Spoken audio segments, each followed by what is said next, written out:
We are out here in California and we're out here at Car Code. It's this really sick shop, kind of an enthusiast shop. And they're gonna be helping us out. I had one homie and he hooked it up big time. If you ever need anything done and you're in LA, come out to Car Code. They hook it up big time. And yeah, they have a ton of super cool cars out here. So let's dive in and check out some of those now. All right, just kind of like, yeah, so just explain what is going on right here. So the guy built a car on the East Coast. He's had it for 20 plus years, and it's like his baby basically. Car makes like 650 horsepower on E85 turbocharged. It's original B17 out of the car. It's a DB2 chassis, everything, real GSR. That's wild. That's really cool. I mean, not only is it like functional, but it looks good too, which is like pretty sweet. Yeah, the only downside is because like the offset he's running on the wheels, the style's really nice, but it's kind of hard to drive daily. Right. If you wanted to bring it anywhere. It's more of a show car. That's fair. Yeah. Still though, very beautiful car. I love the second gens. I feel like the second gens are pretty the design underrated. Of them is really iconic. We have two R32s. There's a Toretto we're doing a case swap on over at our. Sweet. Are we allowed to go in the shop? I can walk you through it. Yeah. If you want to take a look, yeah. All right. Yeah, let's check this out. All right, so I'm seeing an S2000 here. That's pretty sweet. So this one we're doing a motor swap on. There's a Supra, which is one of our service riders. And then we have a 32, another 32, and then Prelude we're doing a K-swap. Prelude's back in the corner there. Nice, 300. Yeah, dude. Yeah, we have quite a few Mark cars. III, 32. That's wild. This is quite the shop, eh? Yeah, we do a lot of imports. Yeah. Anything from European to Japanese.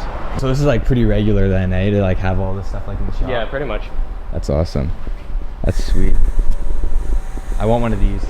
Yeah, I want an S2000. One of our service riders had it for a little while. He bought it on off-road. Nice. Yeah. And just waiting for some love. Yeah, just waiting.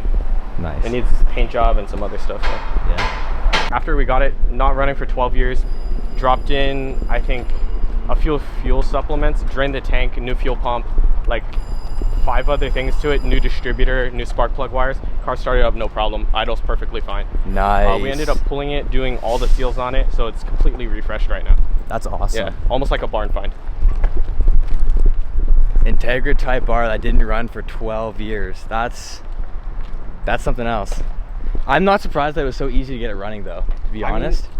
We just kind of got lucky. The owner overfilled it on oil, so all the internals were all clean, nothing was corroded, nothing was rusted. Oh, gotcha. So he just kind of knew he was gonna leave it for a while, so I guess he kept it in really good condition. That's sweet. Yeah. Little another Mark III over there. Yeah, that's the service rider. He has 2 Supras. That's sick. That's sick. Nice. The CRXs that we have, one has a Mugen kit, and then the other one is stock. Nice. All right, check this out. This is the ITR right here. Oh, it's on those Mugens too, eh? The car's like completely Mugen kitted out. Is it? Yeah. Full Mugen kit. That's awesome. Much, calipers, the wheels, rotors, everything. That's crazy. Full exhaust, header. That's so cool. That's so cool. I love these wheels. Bronze is cool. Like it wouldn't work with my car in my opinion. Okay. So I had bronze wheels on my car for a little bit, and they look good, but I just wasn't a fan. You just couldn't see them against the cream. It just kind of looked a little off. Oh so, yeah, too much. Yeah, but oh dude, on the Phoenix Yellow though, it looks so good. Car's pretty low mileage too, under 100,000. Under 100,000. Yeah. That's sweet. So when they bought it, did it have the full Mugen kit already, or is that done? Yeah, everything was on there. Basically it was just a restoration project because nice. When we got it, the guy that had it sitting for like, well, 13-14 years, and just every so often started it like once a month or something. Right. And then because of that, it kind of slowly, it's still in the garage, but it's still not in the best of condition, so we had to, I think the body shop did we did a paint correction on it. Yeah, you can kind of see like a little bit, like it's a little faded around like this, but like. Yeah, they did paint correction, but to keep the OEM paint, Yeah, exactly. I like that. But like, I mean, you look at it and it's like, for the most part, like you have to really look at it and be told that, it had that in order to really tell though. you know, so it's in really good shape. And then this guy's sitting right next to it. So the owner of this car, he has like 2 or 3 240s. He has 2 S14s and I think 2 or 3 S13s. The car's pretty nice. He used to have an SR in some of them, but then he's keeping them street legal now. So nice. Pretty cool. This is awesome. On the BBSs too. Yeah. That's awesome.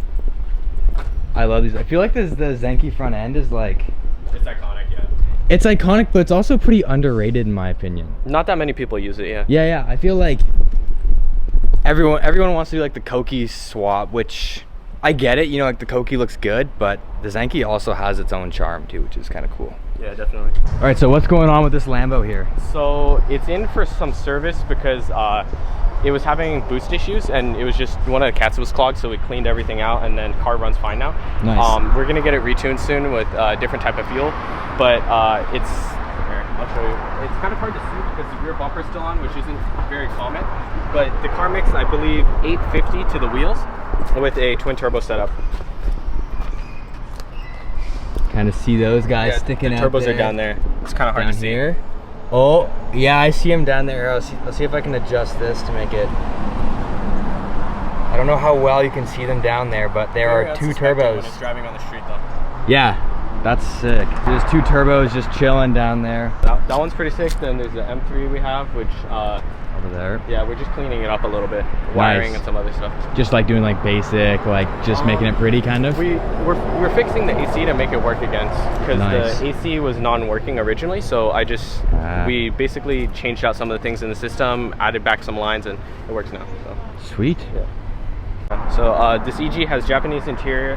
I think there's a few things left that we need to install into it, but it has the Japanese interior with this is a Japanese Integra Type R motor, a 98 Spec R.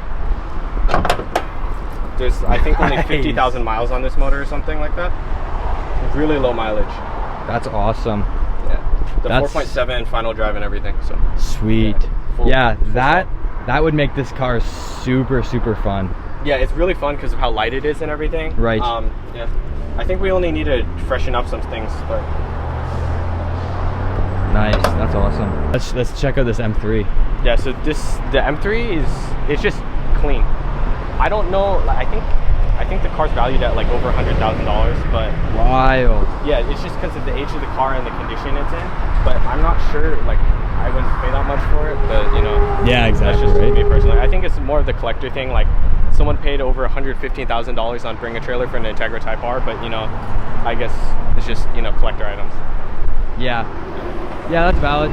I mean, I look at this and I don't know Euro super well, but I know it enough to know that this is definitely worth some good money.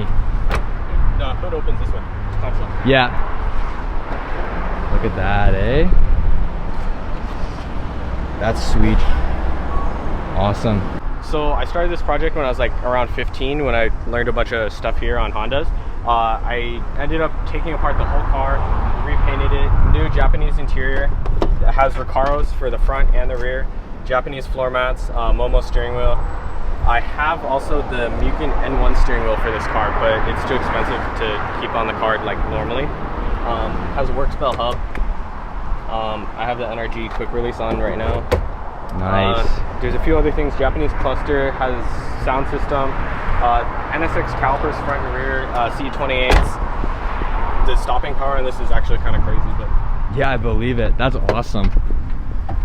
And then the engine bay is kind of interesting. I had the whole thing repainted, and then has AC power steering, everything, HID, headlights, Japanese front end. Has Buddy Club battery. The intake is a top fuel intake. I have a top fuel exhaust, DC headers. This is a original Skunk 2 intake for the GSR, so it has no labeling on it. And then Skunk 2 throttle body to intake more air with a higher compression motor. I have ITR pistons in there and a slightly lower deck, so that way it's higher compression. Nice. That's proper. EFC has like a ton of stuff on there. That's pretty sweet. Now you just need a turbo, right? Now you just need a turbo. I actually have 3 motors at home. I have a B18 C2, which is from New Zealand, that I'm building for a turbo block, and then the transmission in here right now is a 4.7 LSD, 98 spec Type R trans. Oh my god. So it pulls a lot. Proper. Short That's ratio, proper. So what kind of power does this thing make then? I haven't dyno tested it, but it's really torquey because of the intake I have on there right now, combined with the exhaust and everything. Plus with the transmission. Yeah, plus with transmission, it would probably make good power. Nice. Oh, Snap-on's giving us a visit. Yeah, I have a lot of Top Fuel parts on the car.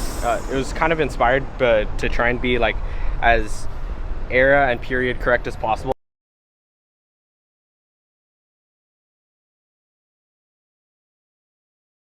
All right, so now we are in the Petersen Automotive Museum. We're about to go check out some really cool cars, and yeah, so we just head down into the vault and let's go see some cool cars. Couple of, what is that? I don't even know what that is, but that's a Bugatti. F12. Bunch of crazy Ferraris. That's an old one, huh? Decently old. Yeah. And then we got a ton more old Ferraris in here. Check out these guys. So what are these? That's 54. What year is that one? 1947. This is not from 1947. Crazy. Oh. They get cooler and cooler, Davis. Check this out. Dyno, that's pretty sick.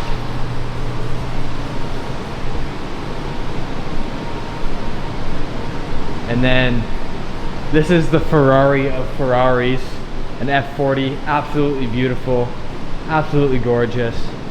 These are quite the cars. What do you think? It's F40. Yeah, it is an F40. It's pretty cool. And then there's an Enzo right next to it. Absolutely beautiful. These cars are timeless. Super gorgeous. I would love to go to drive one of these someday. A little bit further down, we've got a LaFerrari. Again, another absolutely timeless classic car. Pass, which is kind of cool. You gotta buy a youth pass? Yeah, it was yeah, because it was 12 to 17 or whatever, so youth. Ton of older Porsches, a couple of 911s. Datsun Z. Beauty. This is kind of a cool one. You know what this is? Do you know what this is, Davis? It's a car. So this is actually really cool. So this is a 93 Mazda RX-7 concept car. So if you look at it, the front end kind of looks like a Miata, but that's because this wasn't the finalized design. This is kind of like a concept in the making. It's pretty cool.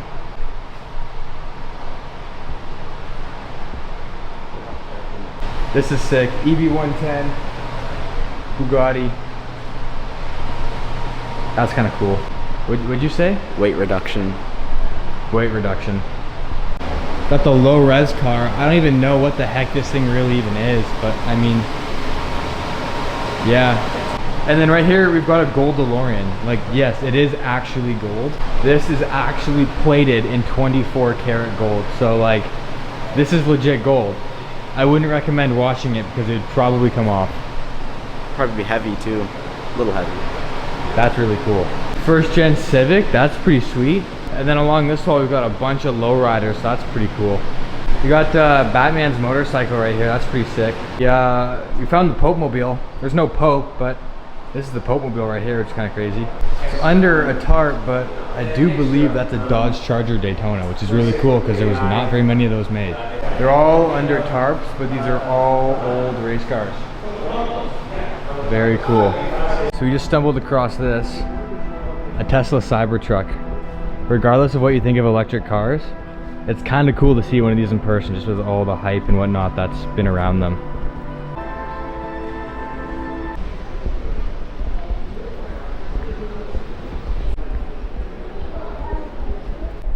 It's Sally. That's kind of cool. Snow Porsche. Yep. So this is the 67 Mustang from the movie Gone in 60 Seconds. If you've seen that, great movie, really cool car. Got the Mystery Machine, absolute classic. You know, you can't not know the Mystery Machine. We've got the DeLorean from Back to the Future.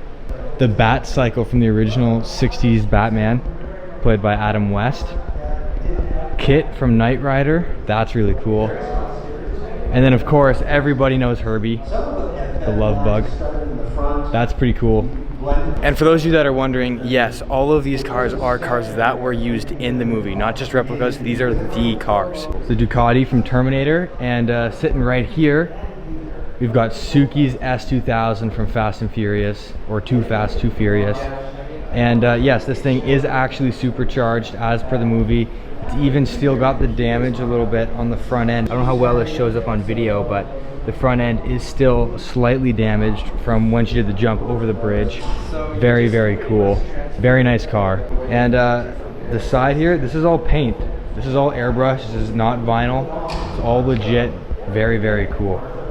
This is a huge car. This is a 1925 Rolls-Royce Phantom. I can't even fit it in the full frame. That's how big this got is. Then over here we've got a ton of crazy race bikes going back over 100 years. All right, so we got two Bumblebees. We got the OG. We've got the newer one from 07.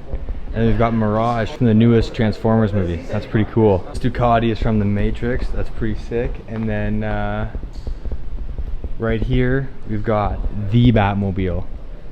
The Batmobile. That's so cool. Honestly, this is my favorite Batmobile out of all of them in all of the movies. This one's the coolest in my opinion. Just like super, super sick. Look who it is.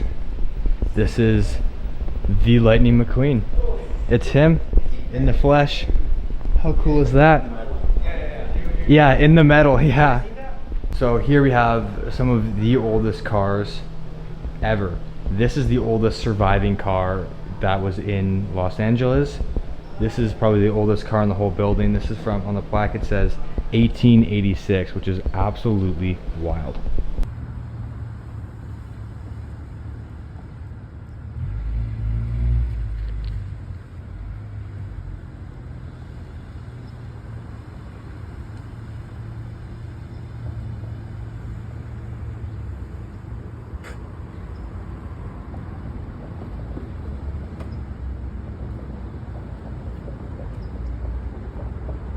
All right, so currently we are in the city of Los Angeles and we are out here at Bob's Market, or what is famously known as Toretto's Diner. This is the actual film location that they used for Fast and Furious in the first movie, and yeah, it's kind of cool to be up here and have the car here and get a couple shots of that. So if you want to see more video of this market, then head over to my Instagram at @creamtag, and I'll be posting lots of that over there, so go check that out.